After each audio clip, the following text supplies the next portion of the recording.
We're parents, teachers, and educators, and like you, we're passionate about restoring our culture for Christ. This is Veritas Vox, the voice of classical Christian education. Hello again, I'm Marlon Detweiler, and this is Veritas Vox, the voice of classical Christian education. Today, we have guests that many of you are likely to know. Paul and Gena Suarez, welcome. Thank you. Thank you. Good to be here. As most of you know, they have a magazine and related activities called the Old Schoolhouse, and I have a question about that because you focus on the homeschoolers, but let's start at a different place at this point. Tell us a little bit about yourselves, your family, background, your interests in education, those kinds of things. Okay. Well, we've been married we just celebrated our 34th anniversary. Mm-hmm. With 7 children, always have been homeschooled, never been in private or public school. And it's been quite the journey along the way. I'll bet. Really great. And so in the middle of that, we started the Old Schoolhouse magazine when the first 4 of our 7, we lived in California. And then we moved to Tennessee, and we waited 11 years and had 3 more kids. So yeah. What caused you to move? California. Yeah, California. Of the exit strategy. Yes, Yeah. Exactly. Well, people out here in Tennessee, they ask us, what brought you out to Tennessee? Our answer is always the same. California brought us out to Tennessee. And that was 18 years ago. You know, we thought things were bad then, right? Yeah. It's a good decision. Yeah. I heard a statistic this morning that San Francisco has a 31% vacancy rate in their offices in the central business district.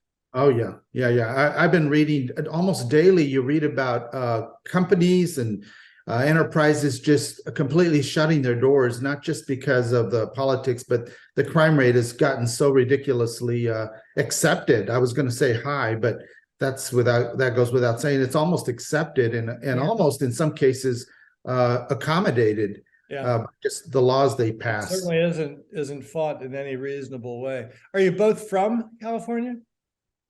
Yes and no. I mean, I am born and bred in California. My wife, she can tell you, she's from everywhere. Air Force bred. Oh, is that right? Okay. But we met in California. Very good. And what about your educational backgrounds? Really, not nominal. Yeah, not much beyond high school, really. I mean, a little bit of college here and there, but neither one of us are graduates. You know, interestingly enough, since we are kind of in education sector. Yeah. So that's great. Well, what you've done is fascinating. I know that you started shortly after Veritas Press started, as we talked about before we got in. Tell us how the Old Schoolhouse magazine came about. Yeah. Well, so the Old Schoolhouse was actually first named after an eBay store. So we had an eBay business, and we were serving customers globally. We had people from Russia and China and countries I had never even heard of before doing repeat buys just from our eBay store. So this is back in the 90s and very early 2000s, like maybe 2000. That was focused on selling used curriculum. The world. Yeah. For homeschooling. Yeah, because we were homeschooled. We were new homeschool parents ourselves. We had 4 kids at the time. This is California. And we just were wanting to play with eBay and see what would happen. And we didn't really know what to sell. We thought, well, we have a lot of curriculum here, a lot of used stuff on our own shelves we're not going to use. So let's start with that. And we started going to thrift stores. And then finally, we found ourselves in a book depository where the public school system and the private schools would dump their books. There was one in Sacramento, a depository that had how many books? They touted having nearly 1 million books there. And you walking into this large warehouse, you could believe it because they had mountains of books. Piled high. Shelves too, but they had so much there that they couldn't shelve it all. So they had these big pyramids of books. Dangerous. Yeah, and interesting too. Many of these books came straight from the public schools, and they were brand new. They hadn't even been cracked open. Oh, my word! Oh, yeah. So there's our tax dollars right there. So you'd crack them open and they'd make the sound and smell real good. Yeah. I love to hear stories of people that have been able to benefit from tax dollar foolishness. Good Oh job. yeah, we were honestly we started out buying textbooks by the grocery bag full, and it didn't take long before we were just buying them by the truck bed full. We would do right? deals. We would do deals. with So the you owner. know, how much for this truck bed? Oh, $100. Yeah. We'll take it. You know, We had a long bed. We had a long bed. it's crazy. It was incredible. We paid very little for the inventory. We would go home and list it and sell it, and my husband would, Yeah. with the kids, would go ship it off and had Yeah. those repeat buyers. And so what happened was we kept the list of names of those customers and their addresses because we had shipped it, and started the magazine from there. It started off as a newsletter, and then it just went full-fledged, full color immediately. I enjoyed hearing your eBay policy workaround or reading about it. Tell us about that. I think that our listeners would love to hear that story. Well, it's funny because Yeah. back in the late 90s is when some of the best practices were even coming forward because it was such a new thing, internet sales and internet chat rooms and all those things, and spam. So spam was a new thing, and I was not too familiar with it, but apparently when you take your customer list and you send them an email saying, hey, do you want a free newsletter about homeschooling? Well, the people who I sent it to were thrilled, and they were like, yes. They were subscribing. We were doing little contests in there, reading, art, whatever. And eBay caught wind of that, and they sent me a note. I was a power seller. Yeah. So they weren't mean about it. But they said, hey, you know what? There's this thing called spam. Yeah, right. You can't send emails. You can't. Now, there wasn't an issue with sending physical mail. You could do snail mail. Yeah. They didn't have any control over that. But with their platform, apparently they had a policy, and it was just you don't. It was shocked me. I thought, oh, okay. So we quickly reeled that in. And I told my husband, I said, Yeah. I don't think we can continue this then, because they would require. I would be required to send it out by USPS. And he said, no, we're doing it. We already have a customer base. They want the magazine. They're participating. They're joining the contest. We're doing it. And so I said, okay, let's keep going. Yeah, very good. Good for you. So you've got this growing list of people with whom you've done business selling used curriculum. Mhm. You All started because of questions that you were fielding and things that you were Yes. interacting with. You thought, well, we can probably build our loyalty.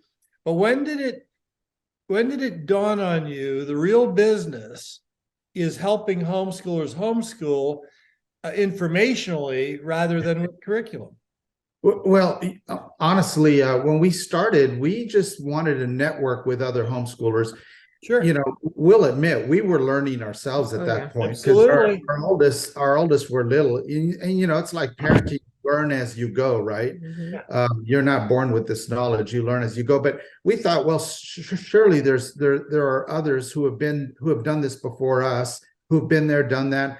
They're wiser, they know more. So we started soliciting people to contribute. We wanted this really to be not about us, but about the Right. community and grow it. The And- leaders already established. yeah, absolutely. So that's how that came about. We brought on other people to contribute short articles, advice.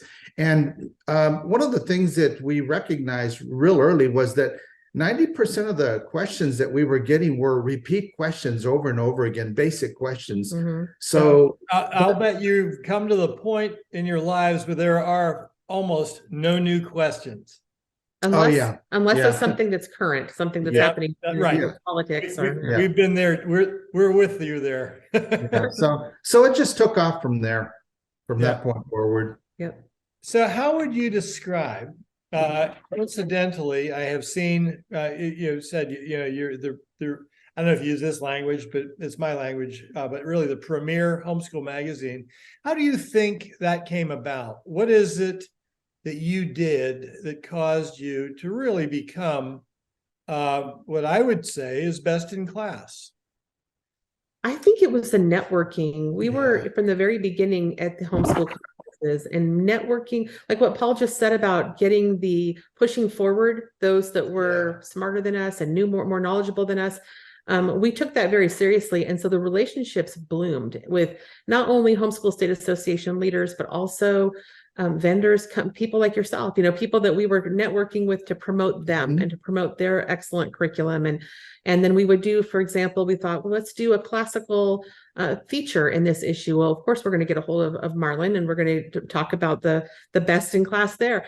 And so that, I think, is how it grew. Would you say so? Yeah, we basically made the magazine a stage to put forth the quote unquote experts whom we thought, okay, these people are obviously keynotes at these homeschool conventions.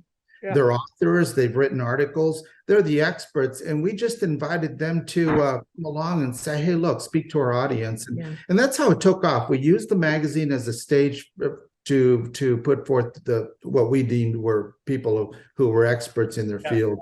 It was never about us. We rarely wrote anything ourselves. Right. Still don't. Mostly we use it to showcase the advice of those who've been there, done that. Well, I think you have done that quite well, and I think you've done that quite consistently. So that's really to be commended. Another thing that I've observed, long before COVID, long before remote work was even something that was a serious part of the conversation, you determined to have the this Old Schoolhouse organization, the magazine, your staff, the people that you work with, the other areas that you get into in terms of curriculum, testing, and those kinds of things that we've enjoyed working with you on.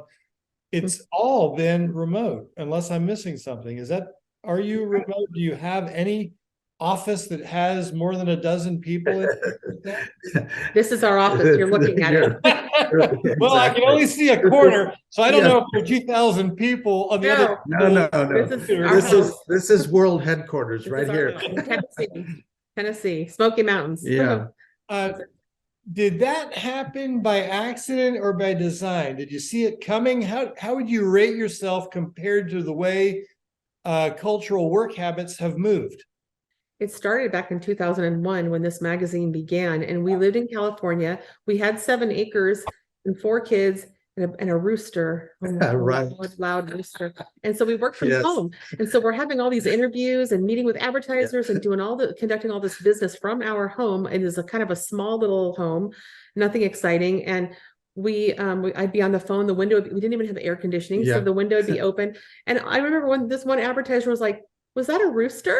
We're on the phone with this advertiser. I don't know if he was interviewing us or we were just talking business, but he's an exec, and all of a sudden the rooster crows, and it just stopped. It stopped everything. But I played it off. I was like, yeah, I work from home. But so you're right. It was kind of early days thing. We didn't see the future, but for us, it was mandatory because we didn't have the resources to go purchase a big building and bring everybody in. It made sense. All of our relationships were online. We owned homeschoolblogger.com, which had 20,000 members at one point.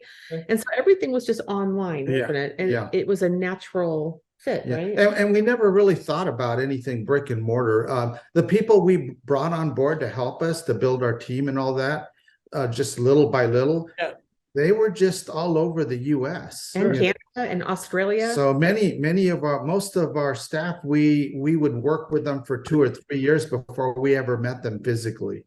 So it just, and then we'd fly them out and have director meetings or things like that. But we have seen that happen, and with COVID, with our online school, we were already quite distributed around the world with teachers everywhere, and now we're just like that, where we have a warehouse from which we ship. It's very tough to do a warehouse remotely, but our staff is all over, and geography matters little anymore unless you're tied to the warehouse. Right. It's the times we live in too. So it worked well for us. Yeah, it sounds to me like you were just out in front, and it just kind of happened as I hear it, because it was possible and it's what you needed for what you were doing, that it wasn't so much a forward thinking as it was a providential act of this is how it developed. Is that fair? Yeah, very much so. I think had we solicited the advice of, say, a business consultant, they all would have told us, no, you don't want to do this. This is not a Especially good back thing, then. you know. Mhm. But, you know, we did something that we had a passion for because we were homeschoolers ourselves, and not just from an academic perspective, but really from we felt like this is about discipleship, and still feel that way. That incidentally has become our mantra, really. But so since we had a passion for it, we were just having fun with this. And so it just grew like that. It took off. Yeah. Well, the magazine has been, as you said, something that you have depended on experts to come in and write and communicate through it. Mhm. In a comprehensive way, maybe your vision or mission. What is it that makes you say at night, we did what we wanted to, we've accomplished this? Would you like to take it? Yeah, you know, honestly, it's our drive to, we feel like we're serving the Lord, really. Yeah. That is our number one drive. Mhm. We feel like, you know, and it's been a learning process for us because, you know, our philosophies have kind of changed along the way. People have come alongside us and kind of pulled us aside and kind of maybe corrected our perspective. And we always are open to correction, always.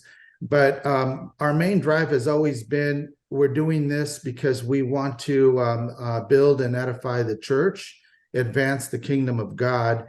And we just saw this, you know, I've always said, and I still say it from time to time, I think the label homeschooling is kind of an unfortunate label because it keeps us thinking in terms of education and schooling. And really from God's perspective and from a biblical perspective, it's always been about discipleship. Yeah. And so someone is going to disciple those kids. You stick them in a secular atheistic institution, and guess what they're going to crank out. Right. The institution can't help itself. It's going to do it naturally, quite naturally. And since it's predicated on atheism, well, then that cannot be good for the church.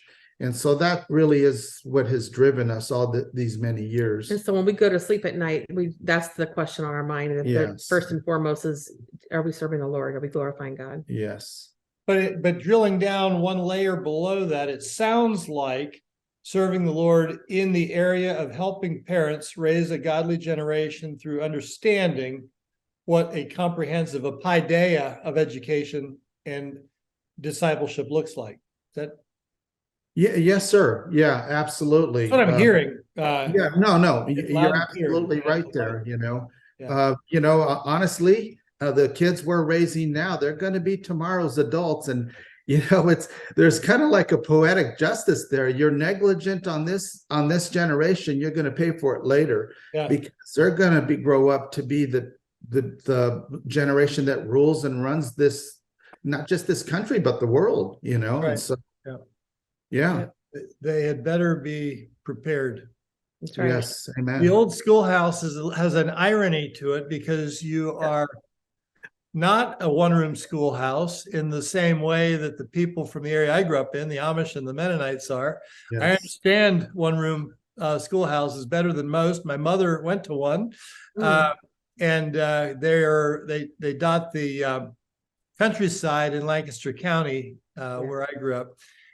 So tell me how that name connects. How do you, I don't want to say justify it because that's really sad.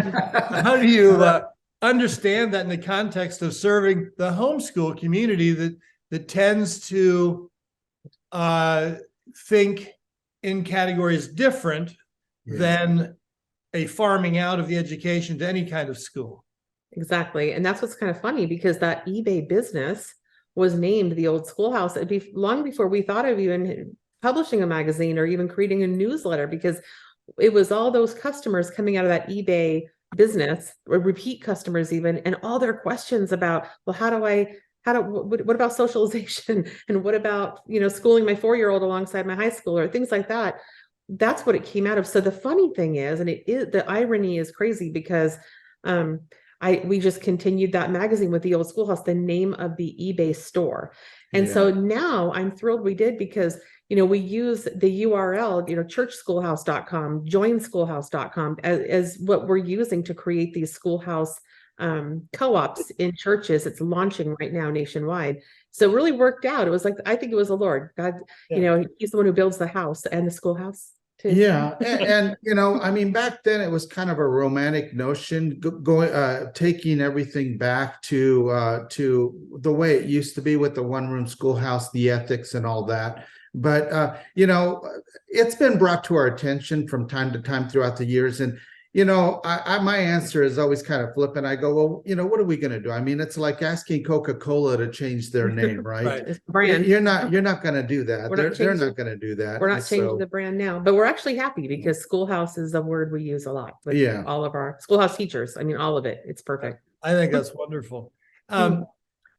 You have been watching the homeschool world very closely. You've been in tune with it. Writing articles are generally geared to what people need or want to read about.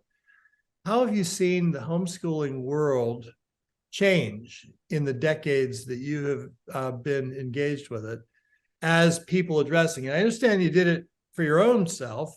And I'm not talking about how your own experience morphed, although that may be significant to the story, but I'm interested to know what you observe in the culture and the country. Well, starting from the origins back in the 80s, yeah. do you want to talk about the pioneers? Well, and even before the 80s, like in the Yes. 70s, Yes. really Mhm. is when the Christian, what we see today now as homeschooling within the church, right? That you can take that all the way back to the early 70s. You know, back then, if you talk to, and we do, we occasionally will run into those what people we call the pioneers. Right. You know, they'll tell you why and how that all started, and really, it's about education because the table has already been set through this thing we call government education, right? The public school system. Compulsory education. Yeah, compulsory education. That table was already set. So Christians were forced to respond to the what they saw as a threat from worldliness and worldly philosophies and really atheistic philosophies that were being pushed through in Even the then. schools Mhm. back then. And of course, by then, you know, you already had things like the removal of the Bible from the public forum in school and all that. So, you know, they were responding to that. And for them, it was a discipleship thing. And unfortunately, that kind of it was kind of a pressure cooker thing because not only did they have to figure out a way to get around the legal requirements, but also they didn't exactly get any help from the pastors in the churches. They didn't have their back, you know. For the most part. Yeah, for the most part, really, they were the exception and the oddity almost. Yes. So, you know, it began like that. And we know people who had to either cross state lines to avoid jail or people. Or some did go to jail. Some did go to jail, you know. I think prior to 1983 in Louisiana, families were still being threatened with jail just because Not they. complying with compulsory education laws. Yeah, right. And they were very strict. They were terribly strict. So in 1983, finally in Louisiana, we were just talking to Jan Smith and Roger Smith, the state association for Homeschool Louisiana. And they were saying, yeah, there was jail time threatened up until 1983. And then the state association of Maine, up in Maine, the New England states, which are the most, they were the most difficult. Maine was one of only 4 states that were the last to come on board as far as it being legal and having a state law for them. And prior to 89 for them, it was just impossible. They had to go before state board. They had to go through their own state. What was it? The school boards. Yeah. The school board. It was so harassing. The school districts would pull them before a public crowd, and they would have the press there, and it would show up in the newspaper the next day what the results were. And so a family would have to stand there and basically be questioned and try to basically pleading and begging their case. Can we homeschool? And then the local school district, depending on which one it was, because they were all different, so it was unfair, it was arbitrary. And they would just say, well, maybe you can, maybe you can't.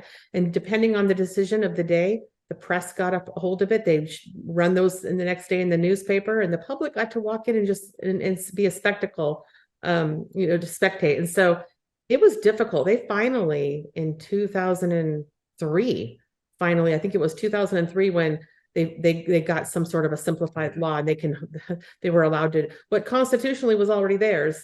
Right. Yeah. Well, HSLDA deserves a lot of credit for them. Yeah, absolutely. Battles at a state level in many states and did a wonderful job. Yes. But let me move the question into, how do you see the homeschool family having changed from those days to the present? Well, it's interesting.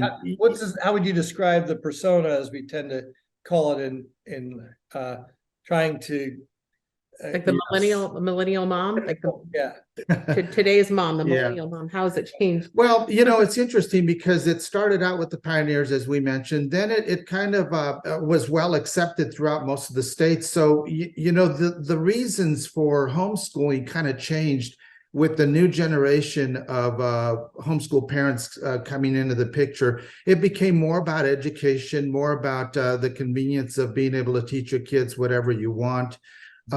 Safer environment at home, all these practical reasons for homeschooling. And I guess some of the pioneers were kind of lamenting at that point that we're forgetting the real reason we're homeschooling. And it has to do about discipleship as opposed to about just purely education. And so, interestingly though, since the craziness that we've all seen in the culture with all of this COVID. Not just COVID part of it, but also the transgender nonsense and the wokeism and all that. I think the Lord might be doing something, reminding pastors and churches and Christians in general that maybe the pioneers had it right to begin with. It is about these values. It is about discipleship, biblical values and such. And I think, what does God's word say? A bad tree bears bad fruit. And now we're seeing the fruit of what was begun so many decades ago with just government compulsory education. So I think, talking about transition, we might be coming back to the original, back to square one. I hope we do too, because I think that the millennial parents of today and now up and coming Gen Z, they need to remember what the homeschool freedoms that were fought for. They have these homeschool freedoms, and a lot of them don't really know where that came from. Yeah. No understanding, and it's kind of a trendy thing. In many cases, they're trendsetters if they're homeschooling, or their friends all homeschool, so they do it. And I think that some of the original pioneers who are still, they're the ones running the state organizations in many parts. They're looking at it saying, come on, you guys, you have to know where you have this wonderful freedom, and it did come from somewhere. Yeah. And it's interesting too, because now, we do a lot of homeschool conventions, and I always ask two questions. The first question I ask is, how long have you been homeschooling? But the second question, which is the most important, is why are you homeschooling? And it's interesting because I'm starting to run into many families who are not even Christian attending these Christian gatherings, right? The state conventions, right? There's quite a few families they'll come out and tell you, well, we're not Christian, but we know we have to do something.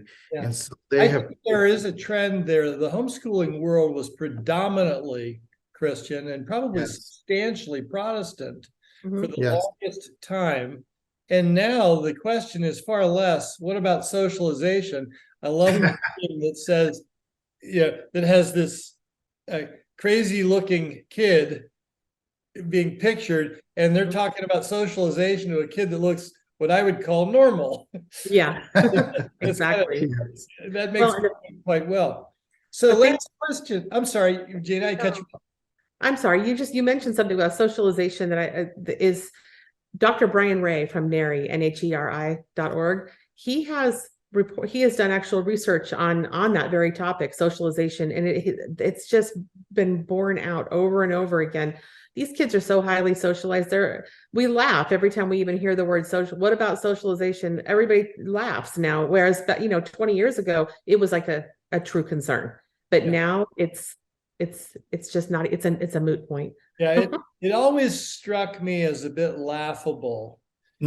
Just that a child that is spending time around multi-generations, their own kids, parents, their grandparents, their neighbors who are multi-generational, have some sense of socialization that actually is superior to an environment where their 180 days are 6 hours with people within 6 months of the age they are, Yeah, a right. teacher whose interaction is covering 30 and very little one-on-one.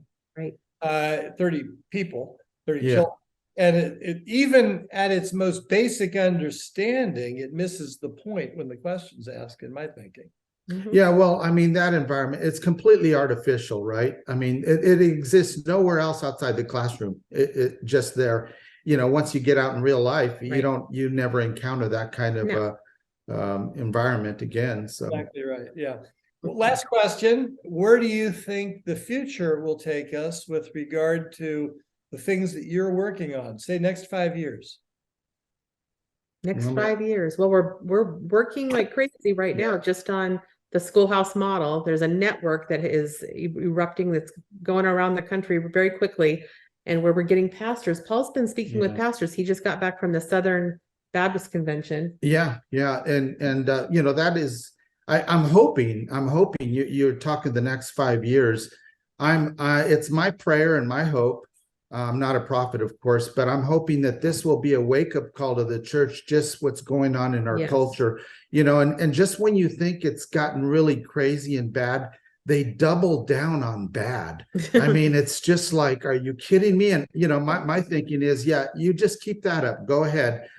I'm hoping that pastors will finally recognize that our kids never belonged there to begin with, you know, and it's time to bring them back. Get them out. It's time to basically take up that responsibility that God has laid on all of us, and that is to disciple and train up our So own that's kids. sort of our mission for So, the next 5 yeah, years. It's yes, just- and we're Very starting with the churches. We think the churches should lead this. yes. Well, today, folks, you've been hearing from Gena and Paul Suarez, the founders of the Old Schoolhouse magazine and things related, and it's been wonderful to have you. Thank you so much. Thank you. Thank you. Thanks for having us. God Folks, bless. this is Veritas Vox, the voice of classical Christian education. Thank you for joining us again.